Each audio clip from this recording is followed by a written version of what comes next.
para Orlando e outras canções entre nós. Em cena, alguns caixotes, bancos e cubos pretos. Também alguns instrumentos musicais que não parecem criar entre si um diálogo óbvio. Em algum lugar, uma arara com figurinos que nitidamente pertencem a diferentes espécies. É possível ver alguns livros espalhados pelo espaço ou organizados numa estante. O espaço cênico lembra um galpão de depósito de um teatro ou de um espaço cultural. São 7 pessoas a organizar um pouco esse espaço para receber as pessoas que estão chegando. São 7 pessoas entre 20 e poucos anos e mais de 60. São 7 pessoas com histórias e ancestralidades muito diferentes. São 7 pessoas que traduzem suas histórias e ancestralidades de modos muito diferentes. São 7 pessoas que, se não estivéssemos aqui reunidas para viver esse percurso, dificilmente nos encontraríamos pela cidade. A cidade. Essa por onde correm as veias de múltiplos circuitos fechados, forjados de tanta desigualdade. A maioria das pessoas em cena se identifica com o gênero feminino, mas não exclusivamente. E suas biografias importam. Importam para dialogar com essa proposta de dramaturgia. Importam para questionar e se contrapor a ela. Importam na criação das cenas.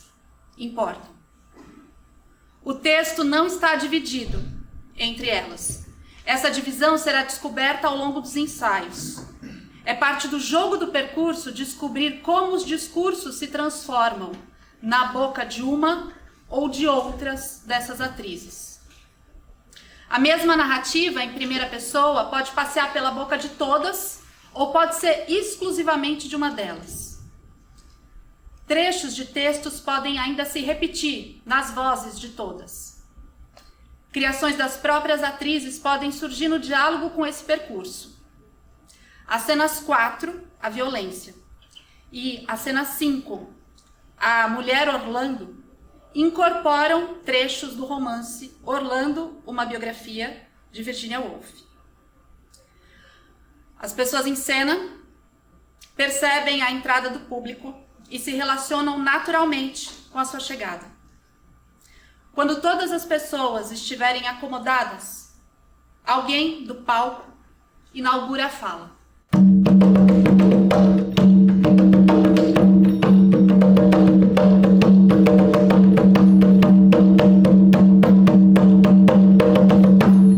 Cena 1, a morte. Que bom que vocês vieram. Como todos sabem, Orlando foi assassinada ontem em frente de casa por 2 homens da polícia. A gente estava voltando de uma apresentação lá perto da caixa d'água de São Mateus quando a gente soube. O Kleberson, a Gabi e o Henrique estavam se apresentando por lá e a gente foi assistir. No final da apresentação, a Dani também pegou violão. Eu fiquei conversando com a Samantha, que apareceu com sanduíches naturais para vender, e o Lu e a Giba chegaram com uns discos antigos.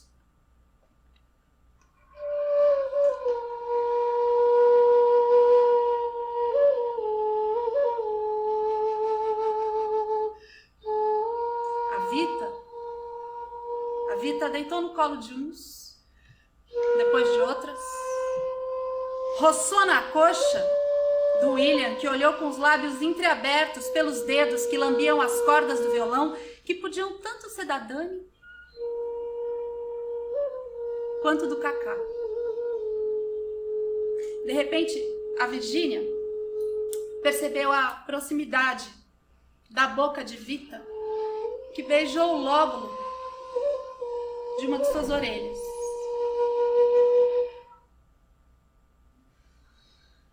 Talvez essa carícia tenha feito com que a Virgínia, imbuída de mais coragem e despojamento, lesse pra gente em voz alta 3 linhazinhas do que tinha acabado de escrever. Enquanto isso, a Mari mordia o canto direito da boca numa atitude aparentemente reflexiva e estufava o peito, para que seus seios um pouco mais definidos e aumentados atingissem algum alvo desprevenido.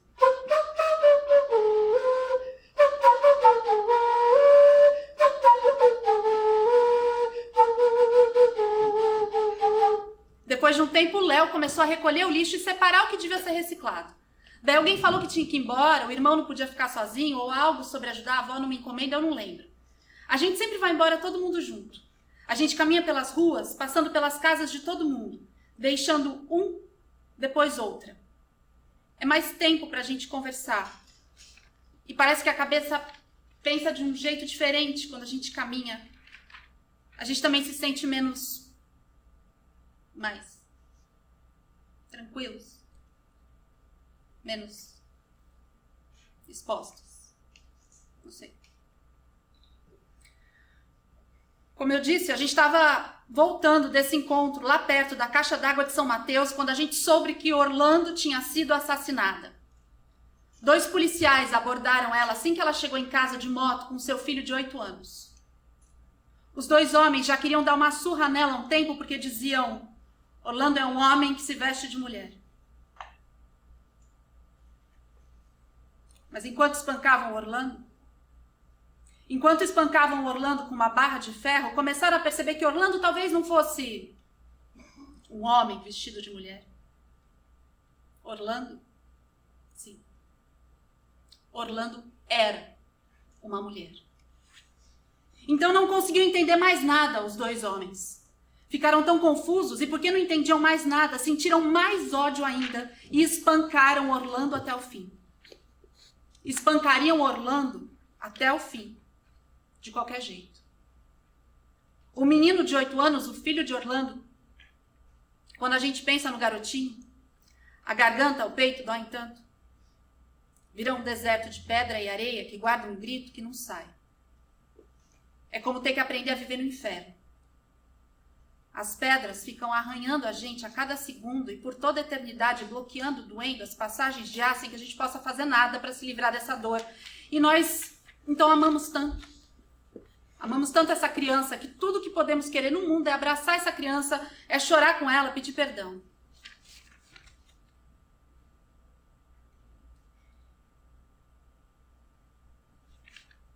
Que bom que vocês vieram.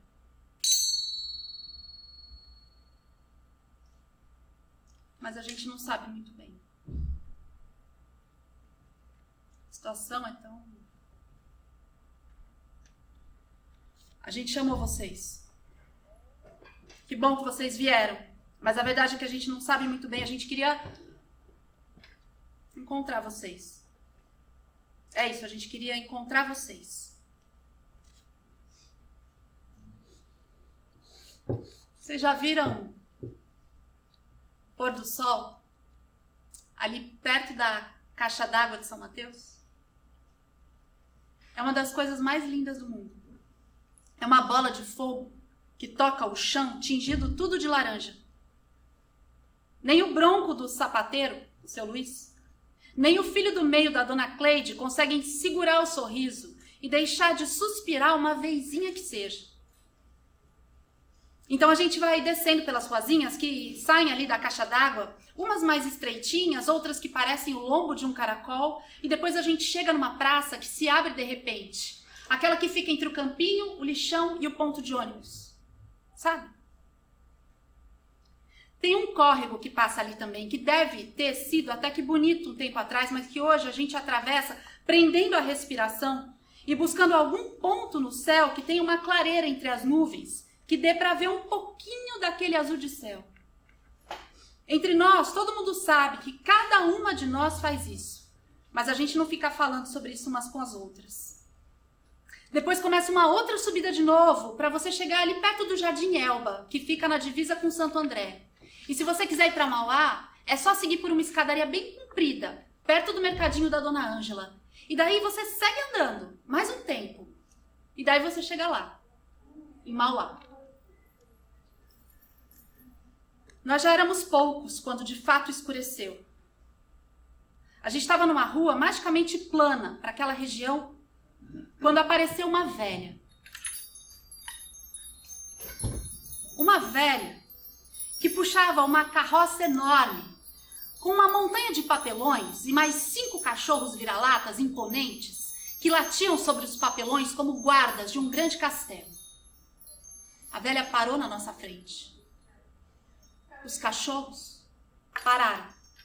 pararam de latir, de repente, e ficaram com os olhos atentos e os ouvidos alertas como guardiões do caminho.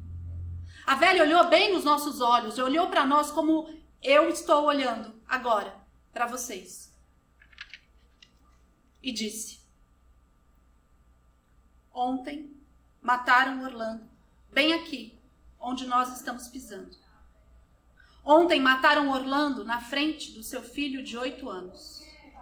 Orlando, ensanguentada, rezou numa língua desconhecida e seus olhos se desprenderam das suas órbitas, empurrados por um jorro de tanta luz.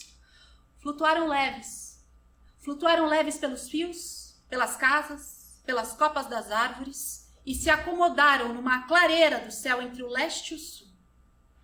E suas unhas cresceram tanto como violentas garras que tomaram as ruas e esquinas e se explodiram em milhões e milhões de partículas invisíveis que foram cravadas nos fígados e corações de toda a gente. E os longos cabelos de Orlando se transformaram nas cordas daquele balanço. Aquele que até ontem estava quebrado, que fica ali na pracinha, pendurado no pé da mangueira.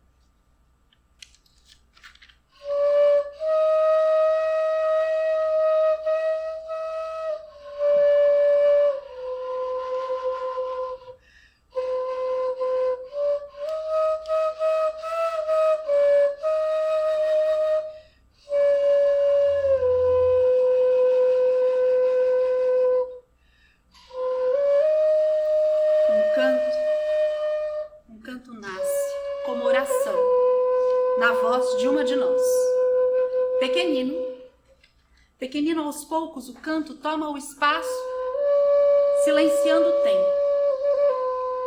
Talvez o canto nasça da mulher que puxa a carroça. Talvez nasça de quem conta a história. Ou nasça de Orlando assassinado.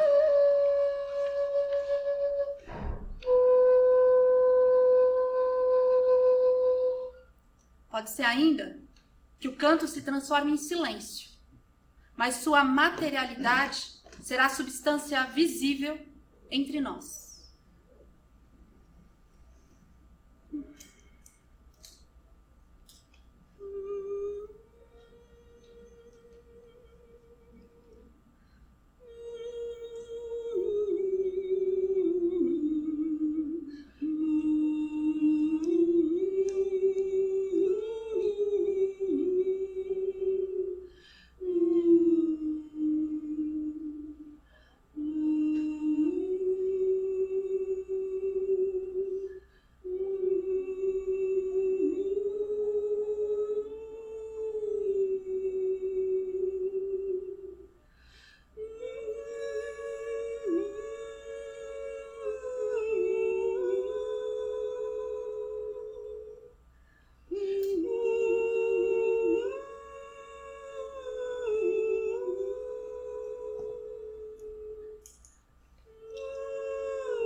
Cena 2, biografias. Orlando não é um nome tão difícil de encontrar, mas também não é um nome assim tão comum.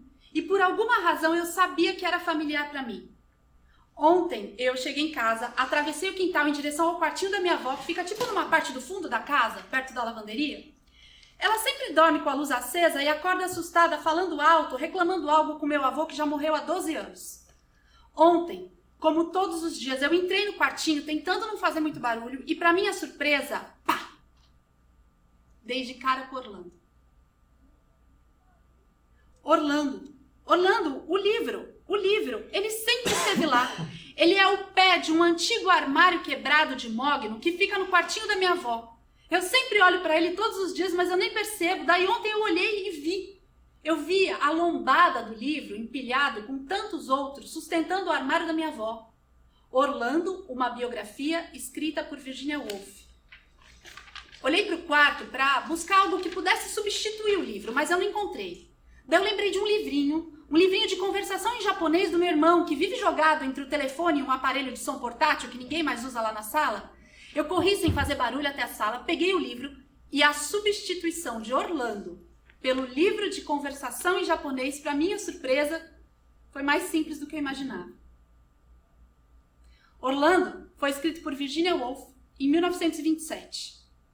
Virginia disse que Orlando seria, assim, suas férias de verão. Um descompromisso divertido.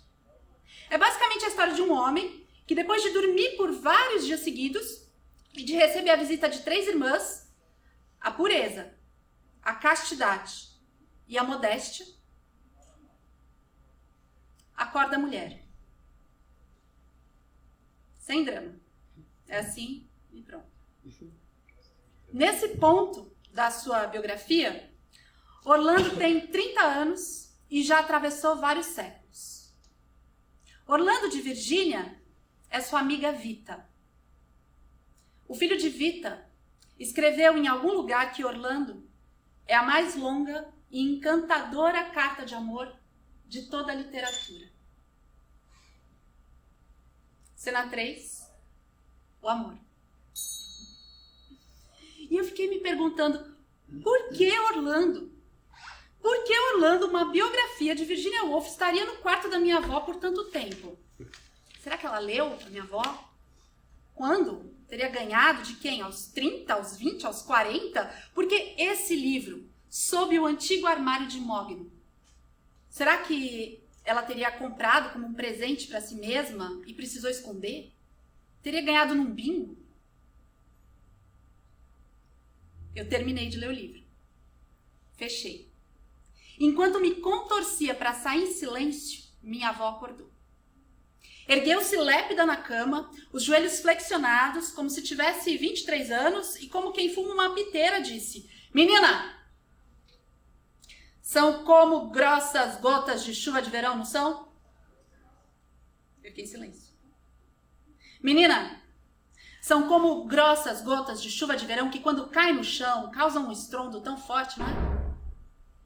Eu, em silêncio. "As palavras, menina do livro, você não sente isso? Vamos, menina, fala alguma coisa." Suas imagens são concretas. Suas palavras nos olham, fazem a gente salivar. Menina, a vida não pode ser mais a mesma. A vida não aguenta mais ser a mesma. Você tá me entendendo, menina? Então agora sai. E leva o livro com você. Quando eu deixava o quartinho, eu olhei de relance para a foto tirada no dia de casamento da minha avó, que fica entre São Jorge e Nossa Senhora das Graças. Simples e felizes, meus avós riem um na direção do outro. O cenário é de uma beleza modesta. Num campo gramado, estão apoiados numa cerca de madeira, ao lado de um arbusto. Ribeirão Pires, 1947. Eu já te queria. Eu já te queria em 1535, quando você fez aquela reverência e eu fisguei o seu colo todo pintado de sardas. Eu já te queria quando os homens foram caçar gansos selvagens e você preparou meu banho, apertou meu espartilho. Eu já te queria quando você chegou com aquele gibão azul turquesa e a espada na cintura. Eu já te queria quando eu li aquela carta que não era pra mim. Eu já te queria muito antes de você ir pra guerra. Eu já te queria naquele dia que a geada destruiu tudo. Eu já te queria quando cruzamos o olhar naquela repartição pública, no centro da cidade. Eu já te queria quando vi como seus olhos chegaram da guerra. Eu já te queria naquele carnaval. Eu já te queria quando você disse obrigado e foi embora. Eu já te queria quando você tentou me ensinar 2 ou 3 palavras na sua língua. Eu já te queria no ensaio de sábado. Eu já te queria no passeio de teleférico. Eu já te queria naquela tarde na pista de skate. E eu já te queria quando a gente descia a avenida cantando debaixo das bombas. Eu já te queria naquele carnaval. E eu já te queria depois da guerra. E eu já te queria naquele outro carnaval. E naquele. E naquele. E naquele outro carnaval. Sua nuca. Sua nuca que se escondia debaixo do cabelo preto. Sua mão que brincava com aquele anel de pedra. A sua boca. Tão redondinho. Seus cílios. Seus cílios. A maçã do seu rosto que ficava toda rosa quando você se cansava ou se envergonhava. A parte de dentro da sua coxa, quando você puxava a bermuda, quando chegava de minissaia, seus olhos tão distraídos e sinceros, seus olhos tão profundos e um pouco doídos, seus olhos tão assustados quando se dava conta de que não tinha mais volta.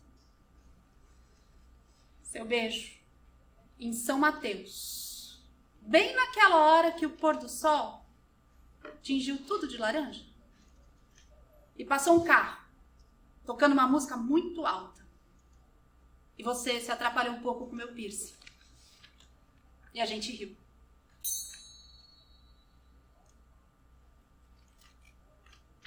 Cena 4. A violência.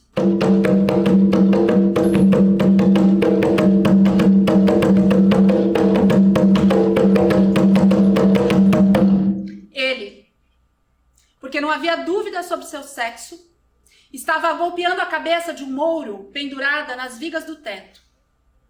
Era da cor de uma velha bola de futebol e mais ou menos de igual formato, exceto pela face encovada e alguns fios de cabelo.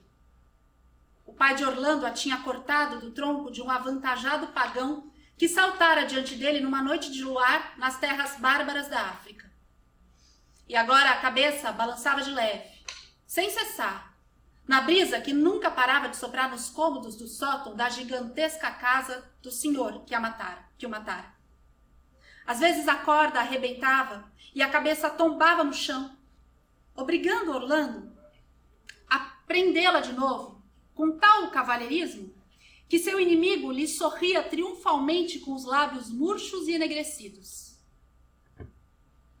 A casa era tão ampla que parecia aprisionar o próprio vento. A tapeçaria verde, com as figuras dos caçadores, estava sempre em movimento.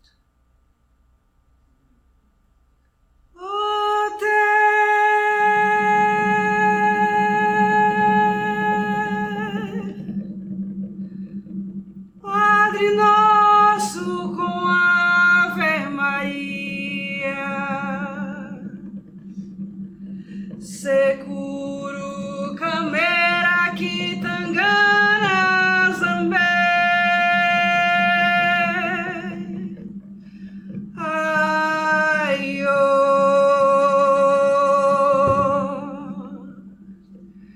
tangana zambé.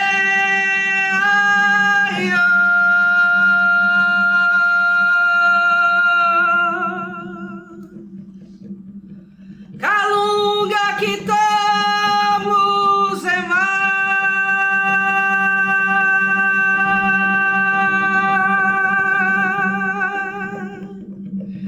calunga que toma zambi,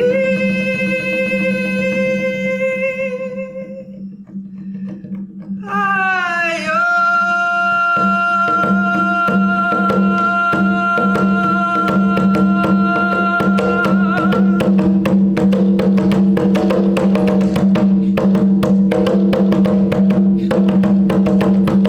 São moradores da Barra Funda, da cidade de São Paulo. Mas poderiam ser moradores dos Jardins do Morumbi, de Higienópolis, de Alphaville. No caso, falamos de moradores da Barra Funda, que vivem ali perto da linha do trem e que ainda hoje, 2022, vibram em êxtase ao ver a cavalaria arrancar cabeças de mouros, de pretos e de princesas descalças que perambulam pelo centro da cidade. Os pais, os avós, os tataravós desses moradores da Barra Funda perderam tudo que tinham, quando fugiam de guerras, de secas, inundações, mas hoje, quando esses homens e mulheres da Barra Funda se olham no espelho, conseguem distorcer suas imagens a ponto de se verem refletidas como reis.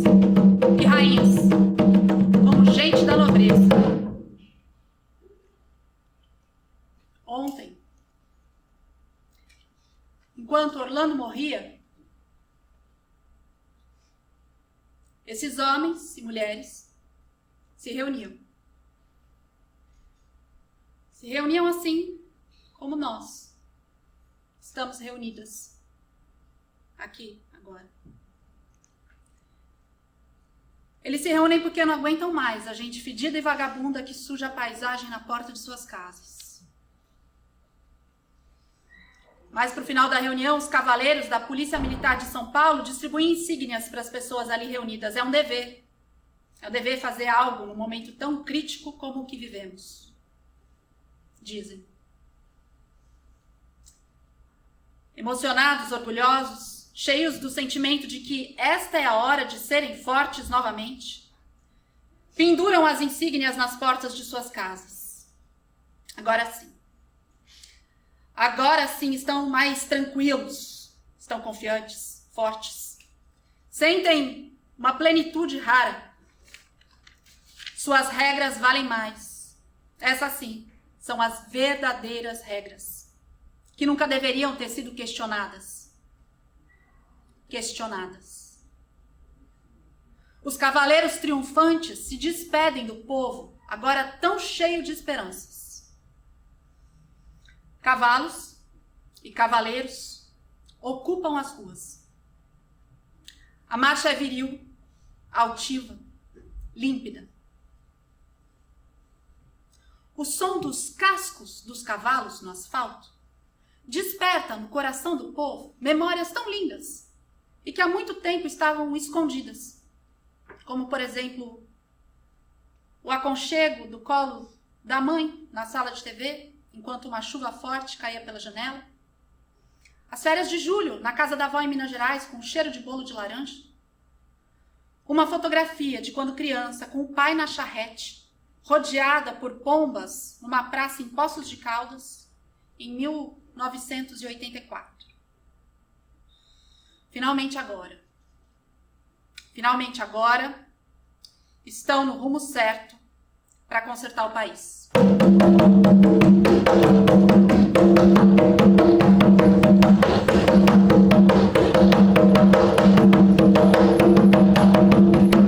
Cena 5, a mulher Orlando. Meu Deus! É um inferno ter essas saias em volta dos tornozelos, Orlando pensou. Embora o tecido seja o mais lindo do mundo. Mas daria para pular por cima da murada e nadar com essas roupas? Não. Por isso eu vou precisar confiar na proteção de um marinheiro. Eu sou contra isso?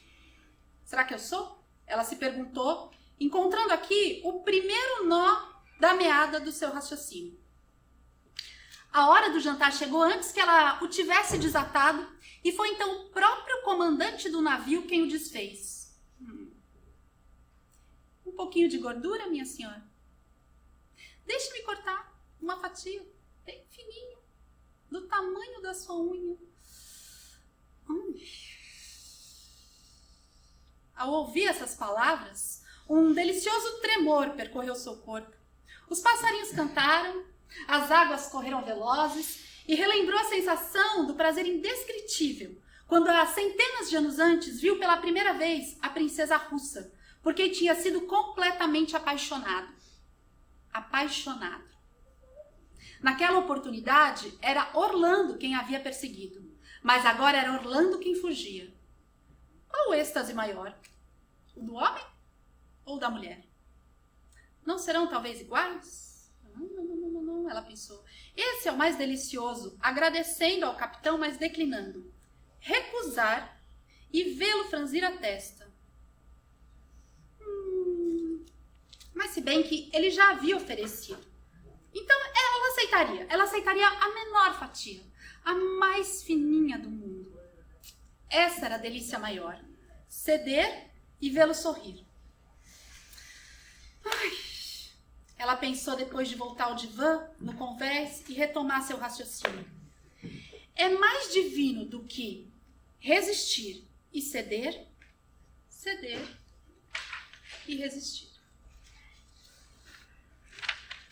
Certamente nada causa mais arrebatamento ao espírito. Por isso talvez eu me atire ao mar pelo simples prazer de ser salva por um marinheiro.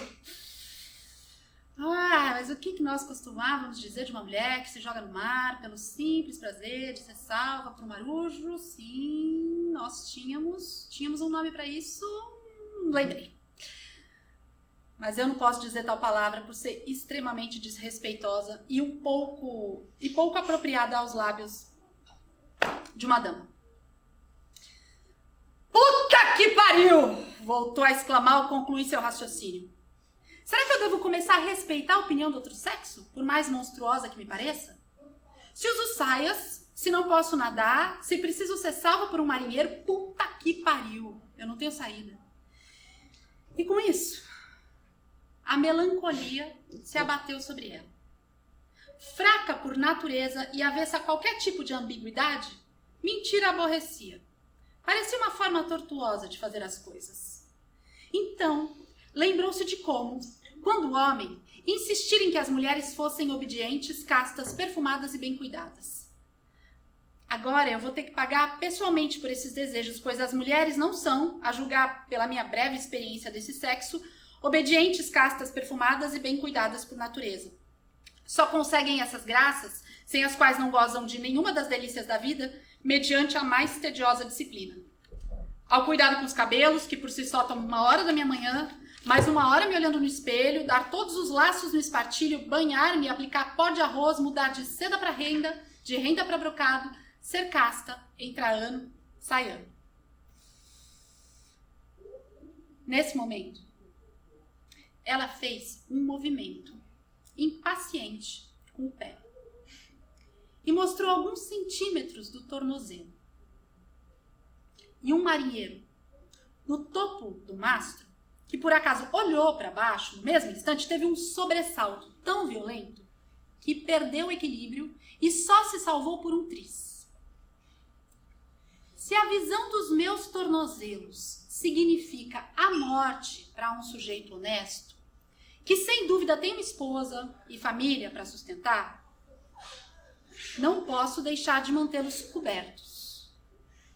No entanto, as pernas eram um dos seus maiores atrativos. Isso a fez pensar como era estranho que toda a beleza de uma mulher precisasse ser encoberta para evitar que um marinheiro caísse do topo do mastro. Com 1000 demônios, ela pensou e deixou sair em voz alta. E essa foi a última praga que eu poderei rogar. E nunca mais vou poder quebrar a cabeça de um homem ou dizer que ele é um vil mentiroso, nem desembainhar minha espada e furar seu corpo, nem sentar em meio a meus pares ou usar uma coroa, condenar alguém à morte, comandar um exército, desfilar montado num cavalo de batalha, usar 72 medalhas diferentes no peito. A partir de agora, tudo que eu vou poder fazer é servir chá e perguntar aos homens como gostam de bebê-los. Açúcar? Creme? E pronunciando as frases com afetação, ficou horrorizada ao perceber que opinião desprezível ela vinha formando a respeito do outro sexo, o masculino, ao qual antes se orgulhava em pertencer. Cair do alto de um mastro por ver os tornozelos de uma mulher. Negar que uma mulher possa estudar com medo que ela ria dele. Ser escravo de uma mulher da mais assanhada só porque usa saias e, apesar disso, se imaginar o rei da criação. Céus, tudo era perturbador. Orlando se sentia como uma pluma soprada pela ventania. Parecia vacilar. Era homem? Era mulher? Conhecia os segredos e compartilhava as fraquezas de cada um deles.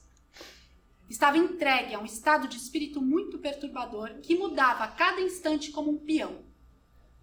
E nem percebeu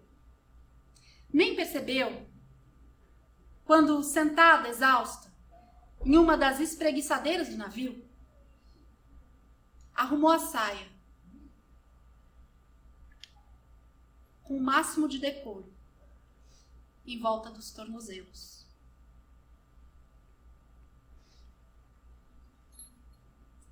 Cena 6. Bruxarias. proposta para a criação de ações individuais e coletivas. Como sentimos prazer? Individualmente e coletivamente. Como dançamos e gozamos? Que canto surge do gozo?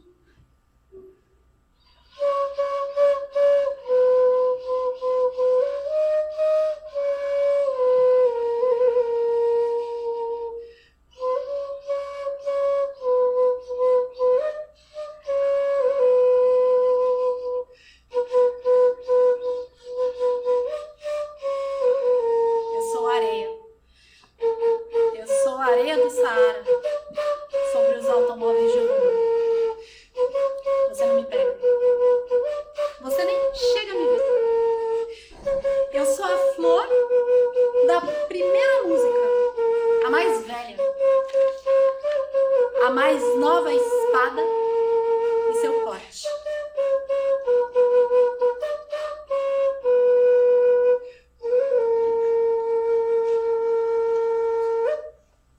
Cena 7. Uma outra vida. Por coincidência, Orlando também é o nome do rapaz que mora sob a marquise da estação de metrô em frente à minha casa. Orlando tem olhinhos de hortelã e me pede um copo de água sempre que me vê chegando em casa, abrindo o portão do prédio. Ele me olha suado, sua respiração incerta me invade com cheiro de álcool, algo frutado e roupa molhada. Magro, rosto definido pelos ossos, barba rala e sempre suja. Eu giro a chave do prédio, subo 3 lances de escada, abro a porta do meu apartamento, encho meio copo de água do filtro de barro e o resto completo com a água que eu pego na geladeira. Preparo outro copo assim para mim também e desço.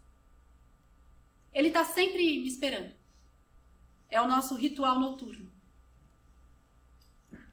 Ontem, ele me contou sobre os espelhos do céu e da terra, que são como membranas invisíveis que separam as dimensões do universo. A gente atravessa essas membranas centenas de vezes no nosso dia sem nem perceber.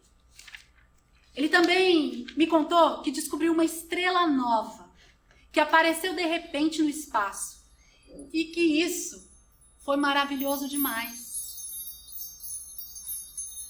Porque se é maravilhoso presenciar o nascimento de uma criança ou de um cachorrinho, imagina presenciar o nascimento de uma estrela. E por causa da membrana de espelhos que recorta o mundo todo e que muda de configuração, lugar e forma o tempo todo, essa estrela que nasceu lá no céu devia ter uma correspondência na Terra, sim, porque Orlando me contou que os corpos celestes e os corpos da Terra se refletem mutuamente nesses espelhos. Então, ele me disse que quando se deu conta disso, saiu enlouquecido pelas ruas para encontrar a estrela que haveria de ter nascido na Terra. E numa travessia louca, de poucas memórias e muitas luzes, Orlando me disse que encontrou a tal estrela às 4h27 da manhã, na barriga da sua amiga Nathalie, que fazia um show numa casa noturna no centro da cidade. Daí Orlando conseguiu ficar tranquilo, porque viu que a estrela que a amiga carregava na barriga brilhava pela boca e pelo ânus. Daí Orlando conseguiu ficar tranquila. Orlando me diz coisas assim. Eu só escuto. Eu escuto. No começo eu fazia perguntas, mas eu fui percebendo que com as minhas perguntas eu queria saber sobre tudo aquilo que eu já sabia. E não sobre tudo aquilo que Orlando tinha para me contar. Sobre nuvens, peixes, estrelas. Ou sobre o vazio sem fim que sente quando passa por uma morte, onde até o dia anterior podia cumprimentar estrelas, peixes, nuvens e balões.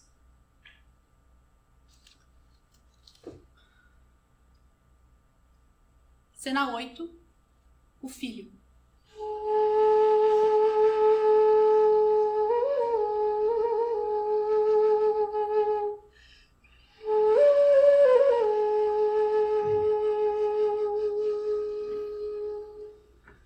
Ontem eu encontrei o filho de Orlando, sentado no balanço, segurando os cabelos de sua mãe. Ontem, 10 anos se passaram. Ele se balançava sereno, com suas pernas, braços, troncos, coração e cabeça. Apoiado nos seus 18 anos de ira e amor.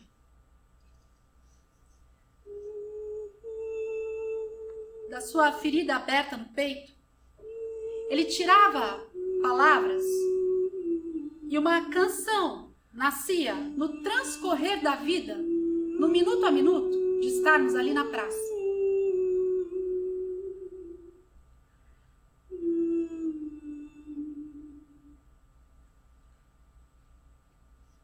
Eu queria saber cantar a canção que nascia do filho de Orlando ontem no balanço.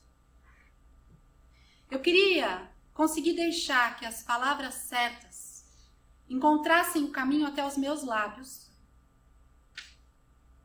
e que a gente pudesse cantar.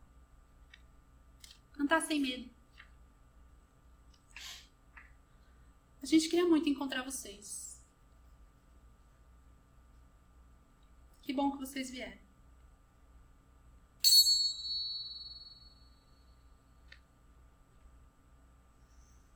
Obrigada, gente, pela presença.